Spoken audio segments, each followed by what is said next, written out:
네, 교우 여러분 행복한 아침 맞고 계십니까? 2025년 3월 17일 월요일 새벽 성서 읽기 시작하겠습니다.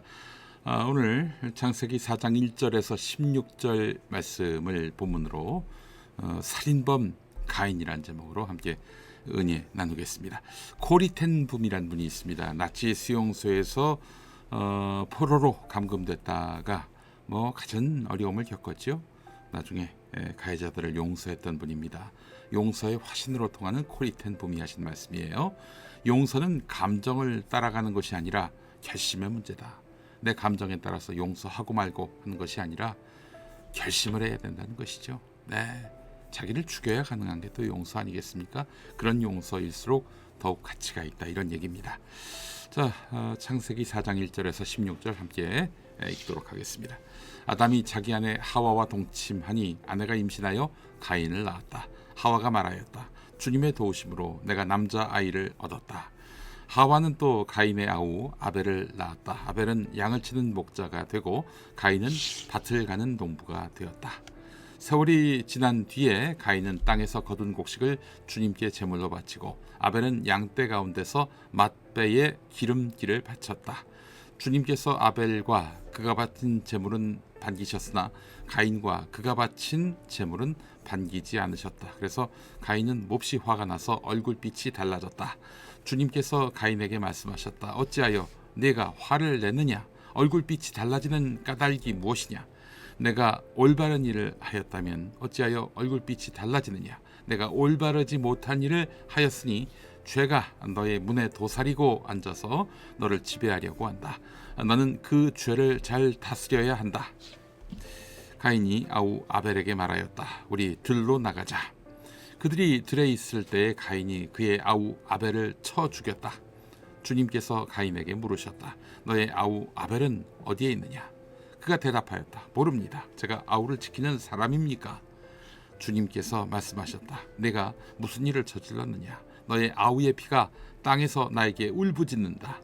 이제 네가 땅에서 저주를 받을 것이다. 땅이 그 입을 벌려서 너의 아우의 피를 너의 손에서 받아 마셨다. 내가 밭을 갈아도 땅이 이제는 너에게 효력을 더 나타내지 않을 것이다. 너는 이 땅 위에서 쉬지도 못하고 떠돌아다니게 될 것이다. 가인이 주님께 말씀드렸다. 이 형벌은 제가 짊어지기에 너무 무겁습니다. 오늘 이 땅에서 저를 쫓아내시니 하나님을 뵙지도 못하고 이 땅 위에서 쉬지도 못하고 떠돌아다니게 될 것입니다. 그렇게 되면 저를 만나는 사람마다 저를 죽이려고 할 것입니다. 주님께서 그에게 말씀하셨다. 그렇지 않다. 가인을 죽이는 자는 7갑절로 벌을 받을 것이다. 주님께서는 가인에게 표를 찍어 주셔서 어느 누가 그를 만나더라도 그를 죽이지 못하게 하셨다. 가인은 주님 앞을 떠나서 에덴의 동쪽 노 땅에서 살았다. 네.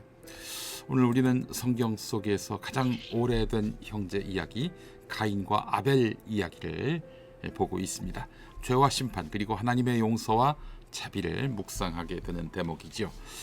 이런 농담을 제가 책 성경혁명에서도 담았는데 가인은 정말 흉악범입니다. 전 인류의 4분의 1을 죽였지 않습니까? 아담과 하와, 가인과 아벨만 있는 세상에서 아벨을 죽였으니 전 인류의 4분의 1을 죽였다, 이런 얘기인데 조금입니다. 자, 이 이야기는 가인과 아벨 이야기는 단순한 형제간의 다툼을 넘어서 죄가 인간을 어떻게 무너뜨리는지, 그리고 그럼에도 불구하고 하나님께서 여전히 자비를 베푸시는 분임을 보여주는 사건입니다. 아담과 하와의 아들 가인과 아벨은 각각 농부와 목자가 되었습니다. 어느 날 두 형제가 하나님께 제물을 드렸어요. 가인은 자신이 농사한 곡식을 드렸고 아벨은 자신이 기르는 양 중에서 가장 좋은 첫 새끼와 기름을 드렸습니다. 자, 그런데 하나님께서는 아벨의 제물은 기쁘게 받으셨지만 가인의 제물은 받지 않으셨습니다. 우리 하나님이 이 동물로 드린 제물을 좋아하시는 거 보니까 비건은 확실히 아니신 것 같아요. 이것도 역시 조금입니다. 왜 하나님께서는 가인의 제물을 받지 않으셨을까? 성경은 정확한 이유를 밝히지 않고 있습니다. 다만 가인의 마음의 상태를 통해서 유추해 볼 수가 있습니다. 하나님은 단순히 외적인 제물보다 드리는 사람의 마음의 중심을 보시는 분입니다. 아벨은 하나님이 가장 귀한 것을 드렸다 이렇게 판단되는 제사를 이렇게 바친 걸로 평가를 받은 것 같아요. 하지만 가인은 형식적으로 제사를 드렸을 가능성이 매우 큽니다. 예, 하나님께서는 가인이 분노하고 낙심하는 것을 보셨습니다. 그리고 경고하셨어요. 네가 올바르게 행동했다면 기쁘게 받지 않았겠니? 그렇지 않기 때문에 너의 재물을 기뻐하지 않았다. 죄가 너의 문 앞에서 너를 기다리고 있구나. 죄는 너를 원하지만 너는 그것을 다스려야 한다. 이게 무슨 뜻인지 잘 모를 경고를 하셨습니다. 그러니까 너는 여기서 아벨에 대해서 질투심, 시기심 가져서는 안 된다. 아마 이런 얘기를 하신 것 같아요. 그러나 가인은 결국 죄의 유혹에 넘어가고 말았습니다. 결국 가인은 동생 아벨을 들로 불러내서 살해하고 맙니다. 인류 역사상 첫 번째 살인이 되겠습니다. 하나님께서 가인에게 물으셨습니다. 다 알고 물으셨어요. 가인아, 너의 동생 아벨이 어디에 있느냐? 그러자 가인은 뻔뻔스럽게 이렇게 얘기합니다. 아니, 그걸 제가 어떻게 합니까? 제가 동생을 지키는 사람입니까? 예, 하나님은 가인에게 심판을 선언하십니다. 내 동생의 피가 땅에서 나에게 울부짖고 있다. 이제 너는 저주를 받을 것이다. 내가 농사를 지어도 땅이 더 이상 너에게 좋은 열매를 내어주지 않을 것이며 너는 이 땅에서 떠돌아다니는 방랑자가 될 것이다. 네, 죄는 단순히 개인의 실수, 과오가 아니라 하나님 앞에서 반드시 심판받아야 할 심각한 문제입니다. 자, 근데 말이죠.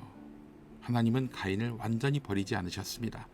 가인이 자신의 벌이 너무 크다고 두려워하니까 하나님은 그를 죽이려는 자들에게 경고하는 표를 주셨습니다. 누구든지 가인을 죽이는 사람 7배의 벌을 받게 될 것이다. 하나님은 죄를 심판하시지만 책임을 물으시지만 동시에 죄인에게 회개할 기회를 주시는 그런 분입니다. 가인은 살인을 저질렀음에도 불구하고 즉시 죽임을 당하지 않았습니다. 그는 결국 방랑하는 자가 됐지만 여전히 하나님의 보호 아래에 있는 존재입니다. 이것이 바로 하나님의 용서와 자비의 모습입니다. 하나님은 죄인을 심판하시지만 동시에 돌아올 기회, 회개할 기회, 그래서 갱생할 기회를 주시는 분이십니다. 우리도 죄를 많이 짓지요. 그렇다고 해서 우리가 살인을 합니까? 강도질을 합니까? 대개는 그렇지 않습니다. 물론 그런 범죄를 저지르는 사람도 또한 하나님의 용서와 자비의 대상입니다. 단 한 가지 조건, 반드시 회개해야 된다는 점입니다. 그리고 두 번 다시 이런 잘못을 저지르지 않겠다는 약속을 하나님과 자신 앞에 해야 하는 것이고요. 피해자에 대한 구제 조치, 보상 조치, 아니죠, 배상이죠. 배상 조치, 이것이 반드시 이루어져야 하는 것입니다. 그냥 하나님 잘못했어요, 끝. 아니, 이런다고 용서가 됩니까, 여러분? 하나님이 우리를 기다리시며 용서하시기를 원하는 분이란 점은 분명하지만 그 죄에 따른 책임을 지는 마음가짐, 그 자체가 회개하는 마음인 거예요. 그 마음을 마음속에 반드시 내재시켜야 하는 것입니다. 그렇습니다. 용서의 하나님, 그 하나님이시기에 우리가 또한 날마다 생명이 연장되고 또 기회를 부여받는 것 아니겠습니까? 영국의 유명한 웰링턴 제독의 일화가 있습니다. 한 탈영병이 계속해서 죄를 짓고 징계를 받아도 변하지 않으니까 웰링턴 제독은 결국 사형을 선고하려고 했습니다. 그런데 한 부하가 이렇게 말을 하네요. 각하께서는 이 사람에게 아직 한 가지를 시도하지 않으셨습니다. 모든 기회를 줬다 이렇게 말씀하시지만 한 가지를 시도하지 않으셨어요. 이 사람을 용서하는 것입니다. 네, 이 말을 들은 웰링턴 제독은 그를 무조건 용서해 주었습니다. 그랬더니 그 병사가 완전히 변화돼서 충성스러운 부하가 됐습니다. 네, 용서는 사람을 변화시키는 힘이 있습니다. 하나님께서 우리를 용서하셨듯이 우리도 다른 사람을 용서하며 살아야 합니다. 근데 아무나 막 용서하면 안 돼요. 예, 자기 잘못을 인정하고 무릎을 꿇고, 그리고 피해자가 이거는 정말 나에게 진심으로 용서를 구하는 거구나 라고 판단될 때까지 성의를 보여야 합니다. 그런 다음에 용서를 해도 되는 건데, 이 사람이 만약에 말로만 진심도 없고 용서하면 안 되죠. 그 사람을 위해서라도 용서하면 안 되는 것입니다. 그러나 정말 뼈에 사무치도록 잘못을 인정한다. 그럴 때는 달리 볼 필요가 있는 거지요.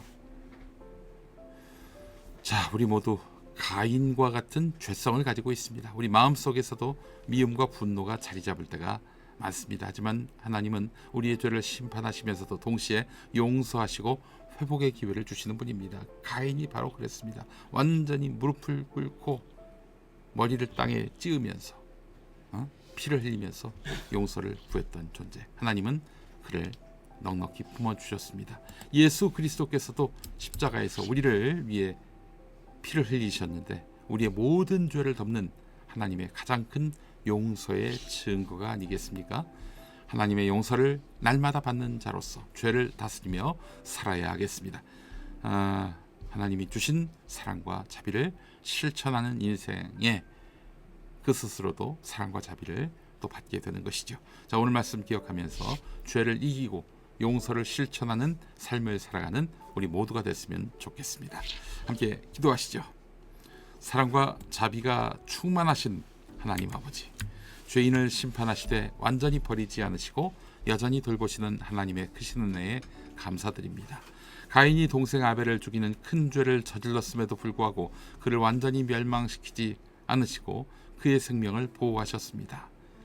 가인이 철저히 무릎을 꿇었고 머리를 땅에 찧어서 피를 흘렸기에 하나님은 그 회개를 받으셨고 다시 기회를 주셨습니다.